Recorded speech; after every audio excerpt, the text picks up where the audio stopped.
नमस्कार दोस्तों, मैं आशीष पटले आप सभी का अपने YouTube चैनल में स्वागत करता हूं। दोस्तों, आप सभी को पता है कि 7वां वेतन आयोग 1 जनवरी से लागू हो चुका है।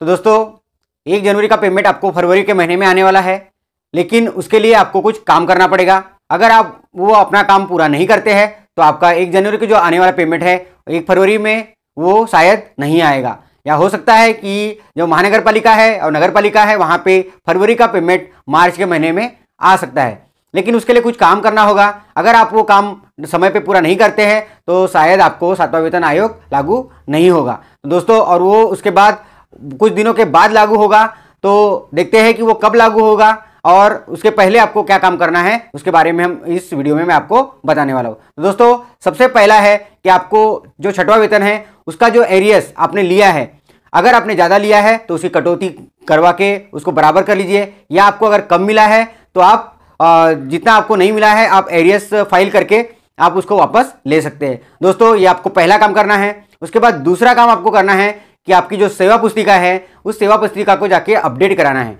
अपडेट कराने का मतलब ये है कि वहाँ अगर जो भी आपका जितने भी अभी तक का आपको इंक्रीमेंट लगा है वो सारे इंक्रीमेंट आपको वहाँ पे उसका ऑडिट कराना है। वहाँ पे अपनी साइन होना चाहिए सेवा पुस्तिका में। आपके जो भी डॉक्यूमेंट्स है वो सारे डॉक्यूमेंट्स वहाँ पे जो जो आपके कलर जो रिक्वायरमेंट करते हैं उसके हिसाब से आपको फाइल को पूरी ओके करना है। दोस्तों, उसके बाद तीसरे नंबर का पॉइंट है वो जो जुलाई महीने में 2015 में जो आपको इंक्रीमेंट लगा है और उस इंक्रीमेंट के हिसाब से आपको 1/1/2016 को आपको पेमेंट मिलेगा। तो वो आपकी जो इंक्रीमेंट लगी है वो बराबर है या नहीं, उसमें कुछ कम ज़्यादा तो नहीं है, इंक्रीमेंट बराबर 3% लगा या उससे कम लगा है, वो आपको चेक करना है और उसका हिसाब आपको अपने पास रखना है। उसी के साथ आपको अभी तक का जो 1/1/2016 से लेकर तो 1/1/2019 तक का जो जितने अभी 3 इंक्रीमेंट लगे हैं वो तीनों इंक्रीमेंट बराबर है क्या है या नहीं, वो भी आपको चेक करना है। क्योंकि मेरे स्कूल में भी अभी एक टीचर को ऐसा हुआ कि उनको ये आने वाले जो इंक्रीमेंट अभी लगा है 2018 का, उसमें उनको 20 रुपये कम है।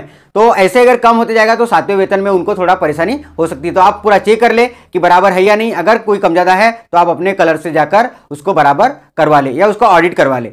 उसके बाद अगला पॉइंट है हमारा चौथा पॉइंट, जिनकी पदोन्नति हुई है। पदोन्नति मतलब 12 साल और 24 साल। अगर 12 साल आपका कब हुआ, 24 साल कब हुआ, इसका हिसाब भी आपको अपने पास रखना है।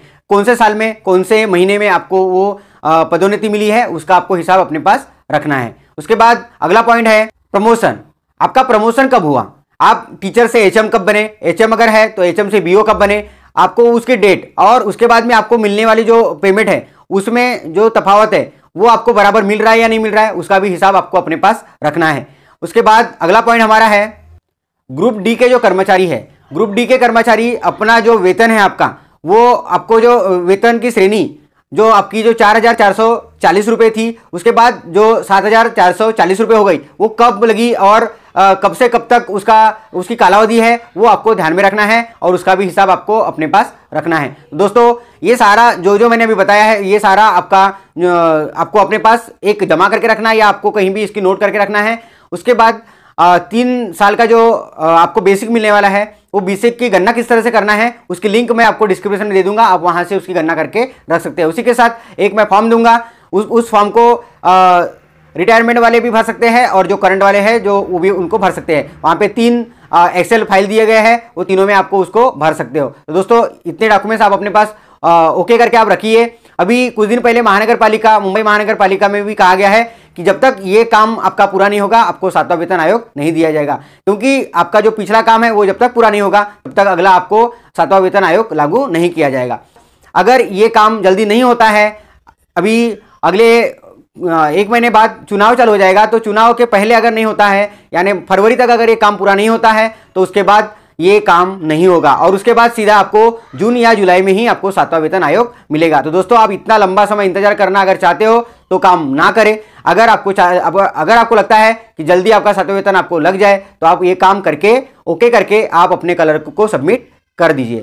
तो दोस्तों, आशा करता हूं कि आपको मेरे द्वारा बताई गई जानकारी अच्छी लगी होगी। तो प्लीज़ मेरे वीडियो को लाइक करें और बाकी अपने दोस्तों को, अपने सहकारियों को इसको शेयर करें ताकि वो भी इस जानकारी को अपने पास जमा करके रख सके। तो दोस्तों, आप सभी का मेरा वीडियो देखने के लिए बहुत बहुत धन्यवाद। बाय बाय, जय हिंद, वंदे मातरम।